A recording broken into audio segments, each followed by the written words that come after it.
Ce verset nous montre qu'il n'y a qu'une seule espérance, celle de rentrer dans la Nouvelle Jérusalem qui est dans le ciel. Ce verset s'adresse à ceux qui vont être enlevés. Matthieu chapitre 7, verset 21 nous dit « Ce ne sont pas tous ceux qui me disent Seigneur, Seigneur, qui entreront dans le royaume des cieux, mais seulement celui qui fait la volonté de mon Père qui est au ciel. » Si nous n'entrons pas en alliance avec Jésus, nous ne pouvons pas entrer dans le royaume des cieux. Ce point devient clair quand nous lisons Révélation au chapitre 22 et le verset 14. Heureux ceux qui lavent leur longue robe pour avoir le droit d'accéder aux arbres de vie et pour pouvoir entrer dans la ville par ses portes.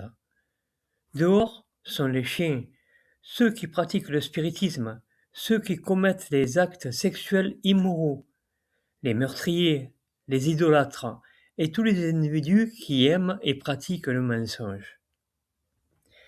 Il ressort de ces versets qu'il n'y a que deux possibilités, soit de rentrer dans la Nouvelle Jérusalem, soit être en dehors avec les chiens.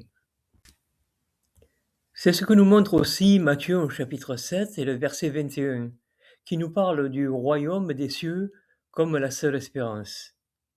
De plus, ce n'est pas une religion qui va rentrer dans le royaume des cieux, mais des individus.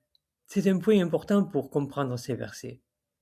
Jésus, dans ce sens, il a parlé des vainqueurs. Révélation chapitre 3 et le verset 21, le vainqueur, je le ferai s'asseoir avec moi sur mon trône, tout comme moi aussi j'ai été vainqueur et me suis assis avec mon Père sur son trône. Vous noterez qu'il est marqué le vainqueur. Nous pouvons trouver beaucoup de versets qui s'adressent à des individus. Romains chapitre 14 et verset 12. Ainsi donc, chacun de nous rendra compte à Dieu pour soi-même. Voilà un point intéressant.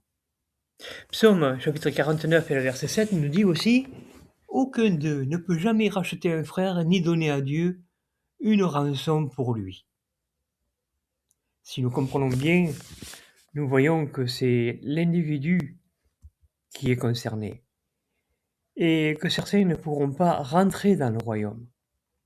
C'est le cas aussi de la parabole des vierges sottes et des vierges avisées. Ceux qui rentrent dans le royaume des cieux, ce sont les vainqueurs, qui ont vaincu, comme Jésus. Il a vaincu le monde par sa foi, et c'est un exemple pour nous. Il n'y a pas de limitation en nombre, tout le monde est invité.